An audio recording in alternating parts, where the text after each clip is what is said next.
Good morning. How you guys doing? This is Eddie with Eclipse Rising Tarot. Oh man, it's a beautiful Sunday morning. Getting it. Staying busy.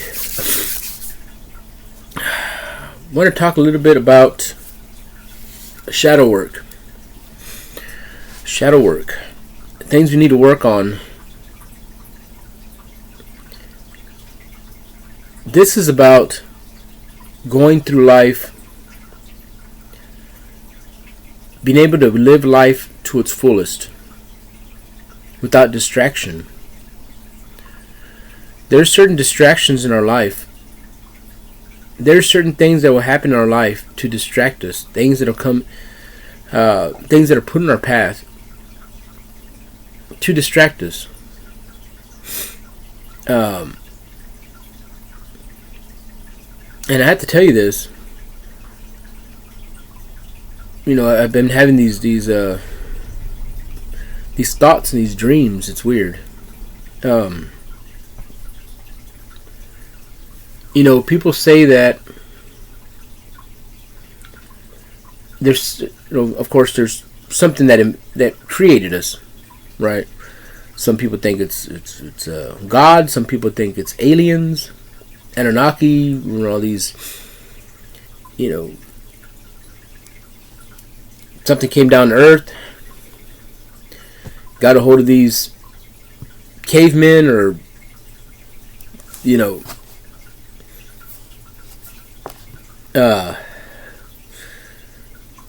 subhumans or something like that. I don't know what the words are for it, but these beings, they were less than us, without the, you know, the level of intelligence, so to speak.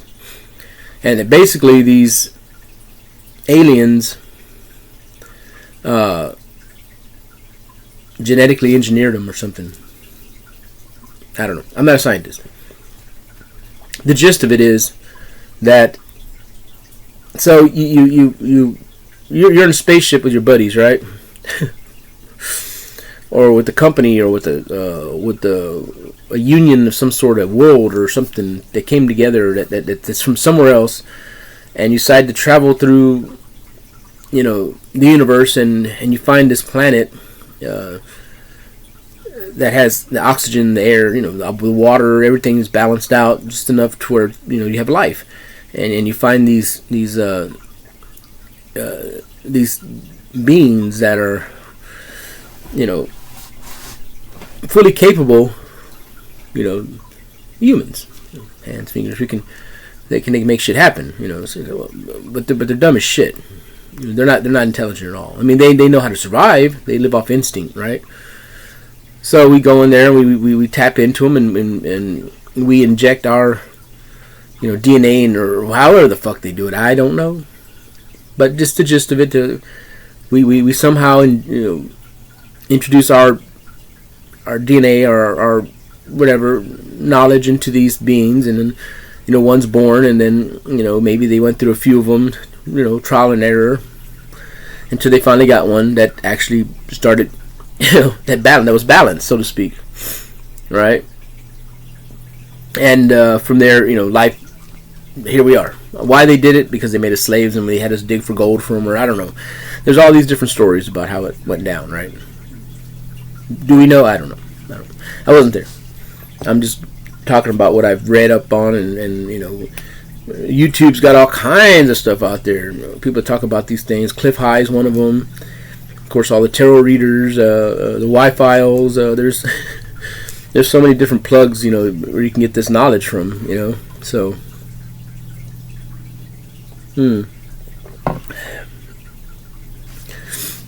So, in some cases, there's people that believe that we are the knowledge that we put into these beings, right? The higher consciousness, right? So, this is kind of a crude example, but imagine being able to get your knowledge and tap it into your dog, and all of a sudden your dog starts, you know,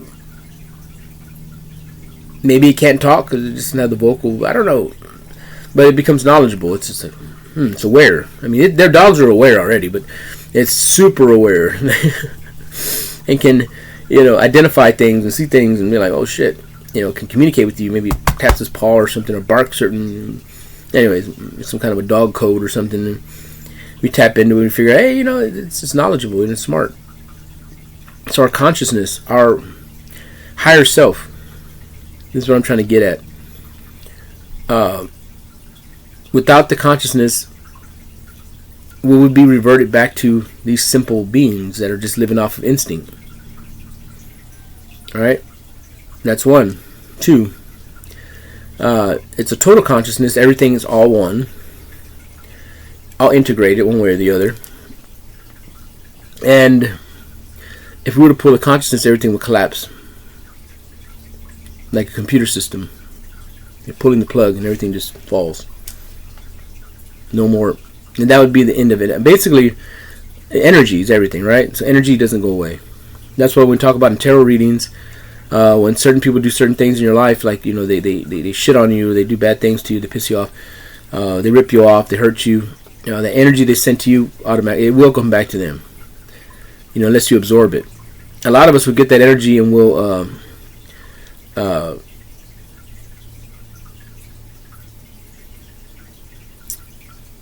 redirect it, reuse it. We either send it back to them. I mean, there's ways to do that, or we will transmute it. There's the word. Transmute the energy into positive. Right? There's ways to because energy never goes away. You see, it doesn't. You can't destroy energy. I mean, just because you see something physically burn doesn't mean it goes away. It's still energy. It's still there.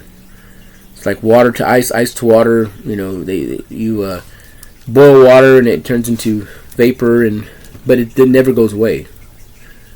The bodies, if you were to remove the water from our system, from our bodies, you could probably fit what's left into a. I don't know.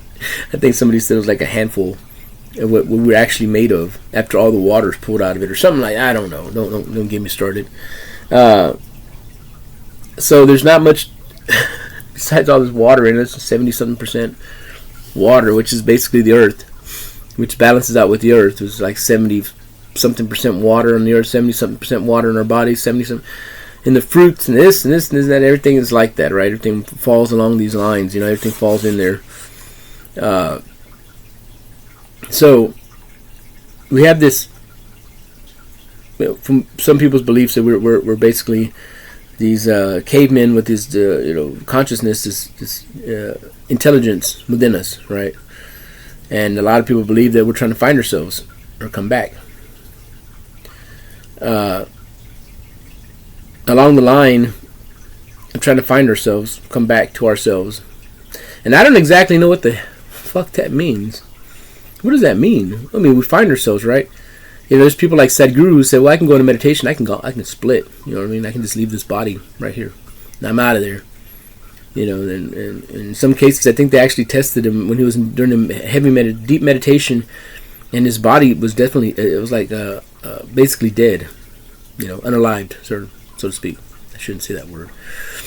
His vitals were like zero, or something like that. I don't know. That's what he says. That's what they say.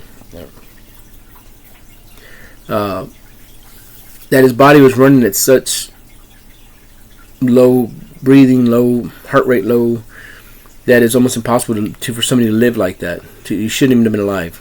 He technically was unalived. Yeah. So that's kind of makes me think. I sit back and I think about these things. It's just the power of our mind, the power of us, consciousness, or how powerful we are. We tap into things, you know what I mean? These bodies are so capable of so many things that we learn how to tap into them. And if we actually focus our time and energy into these type of things, we could actually get somewhere. But we spend more time fighting amongst each other over stupid shit. And I want you to know something. Everything that you go through in life day to day, what's the purpose of it? I know we have to survive because the government's set up like that. It's just the way they set things up. We have to pay to live when we shouldn't have to. But anyways, we have to pay for property that technically doesn't belong to anybody. It's just people come and claim land, and then they sort it out, and then tax everybody for it. That's basically government. So that's how we live. The rat race. Work our asses off to retire to die. So we definitely want to utilize this time because we don't have much of it. Although our higher consciousness is infinite, with no beginning, no ending, the bodies wear down and they go away, basically. Our time's coming. We all know that. A lot of us don't want to realize it. I just keep thinking that, in different religions where you pass and you go into this other world and you're your same body and your same people around you and all that stuff. But I have to tell you this, I hate to break it to you guys, but this is a third dimension plane. The other dimensions may not be the same way. They may be, they may not be, but that's another dimension. Now I'm talking about exiting this. So let's call it a system. The dimensions. These are things that our soul or higher consciousness are maybe trapped in. I don't know. Maybe we can pull out of it. We don't know. I don't know. A lot of people say you can. A lot of people say we're put here. We put ourselves here in these bodies to experience certain things in life. Some people say that we're experiments by aliens, and that they come back over here every now and then. And they tap in and just see how we're doing. We create these nuclear weapons, and they control them basically. We got a few off, and took out parts of countries and whatnot, and now for some reason we can't use these things anymore. When we try to use them, these higher beings, they stop it from us destroying ourselves. They were basically controlled. They were basically. Some people say that we're in a firmament. We're under a firmament. Some people say we've never left the planet. We never actually hit the moon. That's impossible. NASA says we've made it. Then all of a sudden NASA said, well, we lost the technology and how to get out of here. I mean, where the fuck are we really at, guys? Where are we? A lot of us don't even give a shit. We just focus on day to day. Get up in the morning, get dressed. Get up in the morning, have your coffee, watch a little news, have a little bite to eat, and get on about our day. And then, we interface with each other, and we have, we live. Right? Day to day. And then we get old and we die. The way we're living was structured by governments. You understand that, right? We were basically taught that it's okay to, we get up, we're born, right? Let's start with birth. We're born. We're taught by our parents, not to lie, cheat, steal, blah, blah, blah. They say maybe not. I don't know. It depends on the dynamic. Everybody's different. Excuse me. Go to school, get an education, do the right things, start learning how to work, obey your parents, graduate, go to college or military, or something. Basically, get your ass to work. Start earning income. Start planning for your future. Basically, that means plan for your death. Be comfortable. Plan to be comfortable before you step from. Plan to be comfortable so you can depart this place without having to be too stressed out. So it's structured like that. So that's what a lot of us people call life. I don't see it like that. I have gone through an awakening, and I don't see it like that. That's why I'm talking to you guys. I don't see it like that, and maybe I'm not the only person like that, but I just don't see it. I don't think that's what. That's not. This is not all of it. I believe that's a trap. That's what I'm getting at. The reason why I brought up the alien thing and all this is speculation. We don't know. Anybody can say anything. Well, I passed over and I've come back, and this is what I saw. Okay, well, hundreds and thousands of people have said the same thing. Okay. I don't know. Do you know? We really don't know. We're going by what somebody else says. So, some people say that everything that you're seeing in front of you is a projection of what's inside of you. And that it can be manipulated by you if you choose, if you know how to. quantum field, quantum physics, the double slit experiment, proving that things around us aren't rendered until we actually see them. So basically, in the corner of your eye, what you're seeing over here, peripheral, here out is a blur. Only certain line of vision, right, that you can actually see. Well, you can see, but it's like fuzzy here, and you see clear here, or clearly, unless I have to wear glasses. So things aren't rendered until you look at them, like a video game, right? This is basically proven. So things don't exist, they stay in wave patterns until you actually look at them, and then they straighten out. So proven. Like, this is not. Yeah, I got my receipts for that. This is a proven fact.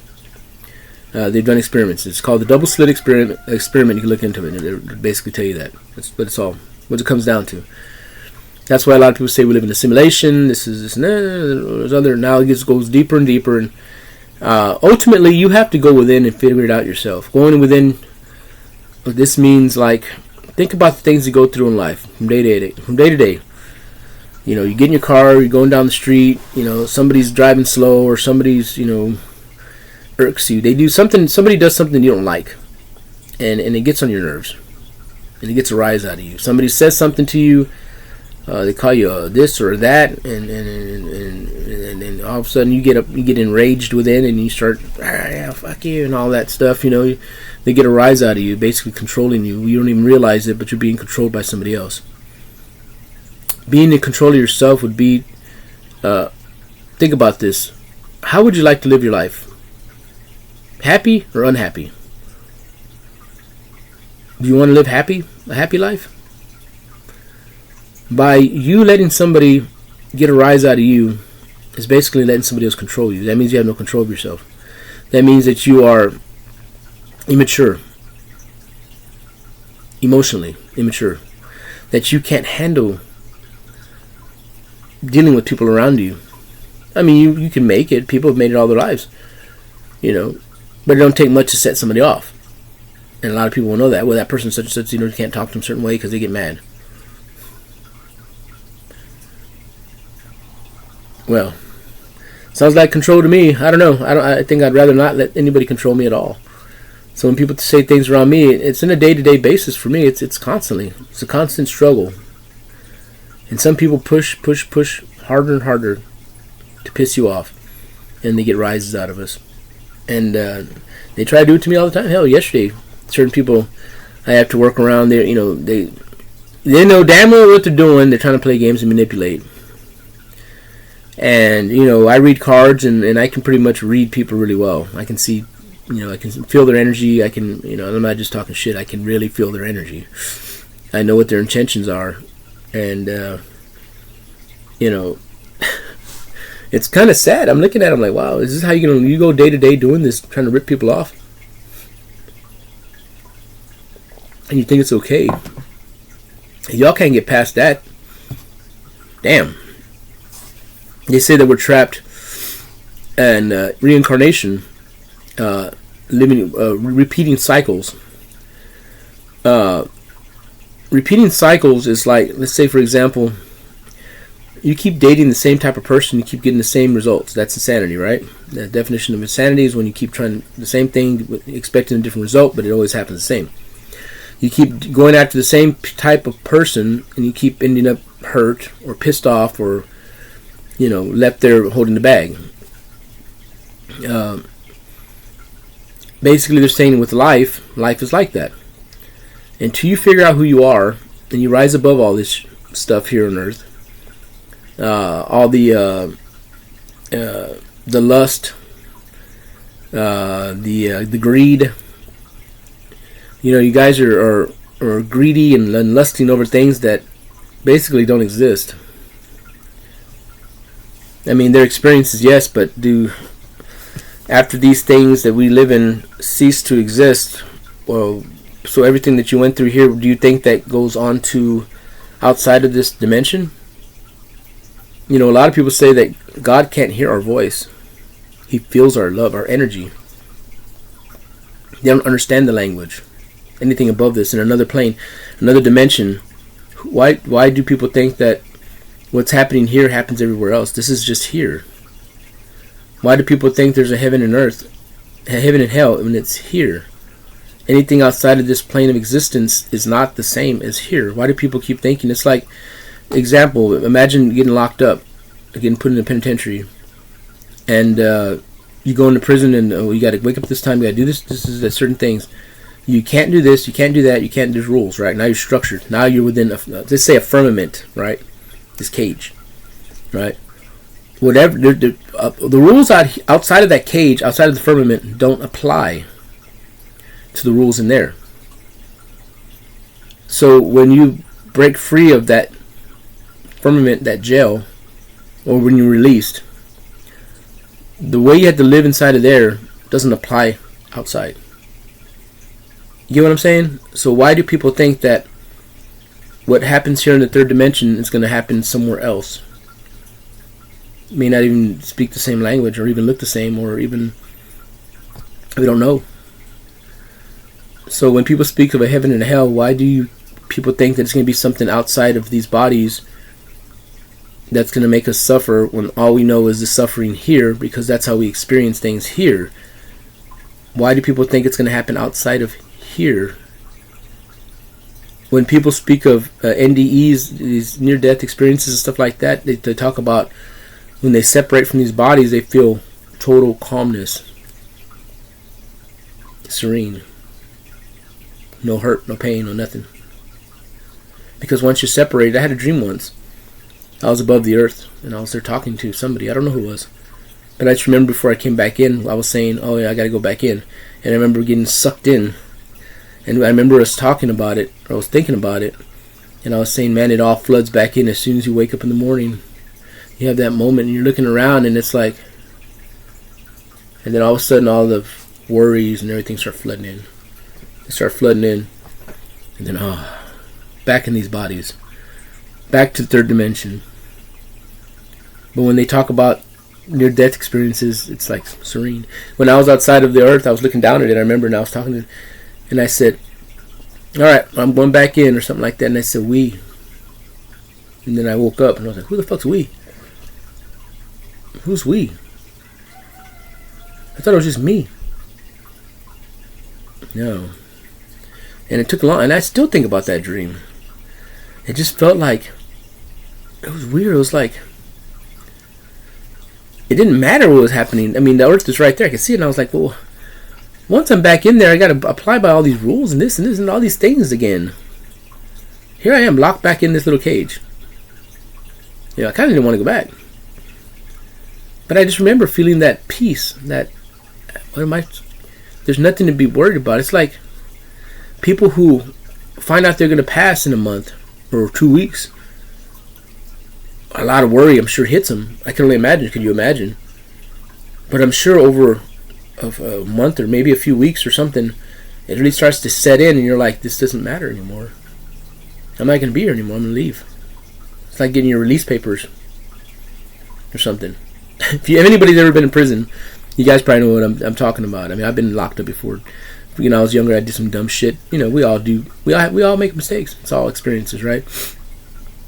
But that knowing you're getting out of there, at that point, once you know you're going to leave there, unless you guys have ever been in prison or detained, you guys really don't know what it feels like. But that's the kind of feeling that I got. And I think the experience that I went through, having to go through that, the dumb shit that whatever I did in the past, was to put me in a position to know what it feels like to be detained, to be controlled, to know what it feels like, and then to be released. And once you're being released, it's like a rush that goes through your body, and it feels like, it's like, well, I had to worry about this, I had to wake up, I had to do this, I had to go do that, I had to follow these rules, and then anymore I'm walking out the doors, I'm looking back, and I'm like, it's over. All those worries are gone. Of course, back into outside of the jail or outside of the institution. Now it's a reboot. So okay, now I have to start doing it to work. I have to do this, I have to do that, back in, and then all these little things we start stacking up. All these little things. I want a car. I want this. I want a place. I want this. And all these worries, all these things start stacking up, and I start getting them. And now we got to worry about paying for everything, and all the worries and everything stacks up on you. And that's what I felt like when I was outside of the earth. I was looking down. I was like, I said, I have to go back. It's all going to flood in. And they're like, yeah, it does. They were like, yeah, I remember agreeing with somebody about it. And they're like, yeah, it does. It all floods back in. It just takes control. But you have to step above it. And once you start realizing that this isn't all there is, I don't know. It's like if we all got that call from a doctor stating, where you only have so much time to be here, and then you start realizing. And a lot of people are like, man, people that have been recorded, documentaries and stuff like that, where they talk about, as soon as I found this out, life changed. It got better. It's like I always thought, man, I wish I could do it over, because now I know I wouldn't look at things like that anymore. All these things that I worried about in the past were so dumb. We were so concerned about, we worry about what other people have, what people, and it's all dirt. Hinduism, I studied that for a while, and that's what they speak of. They're like, this is all, it's how we live here. It's karmic. Karma is motion. Karma is how you live. Things that happen to you are because of the actions that you take. Everything has a consequence. With every action is a consequence. Can we agree on that? Well, so whatever we're doing in our life, if we're doing negative shit's going to come back. If we're ripping somebody off, it's going to come back. We may win at the moment, but ultimately no. It's just the way it is. So, if we start realizing that, we start to become higher, we elevate above this. That's what raising your vibration means. That's understanding that when somebody else says, unless it's a family member, something, even then, you shouldn't let things like that bother you. To be truly happy is to release all these things, all these binds, these chains these self-imposed prisons that we live in. We need to let it go. Then we can live a better life. Yep. That's what I got to say. Anyways, I'm going to let you guys go. I don't know. Woke up this morning feeling like I was going to do some readings, and I felt just really cloudy. I feel cloudy. I don't know. I started to do a reading, and I started getting into the cards, and it just wasn't coming out. And it felt like I had to say this instead. So, I don't know. You guys have a blessed day. Until next time, this is Eddie with Eclipse Rising Tarot. Love and light.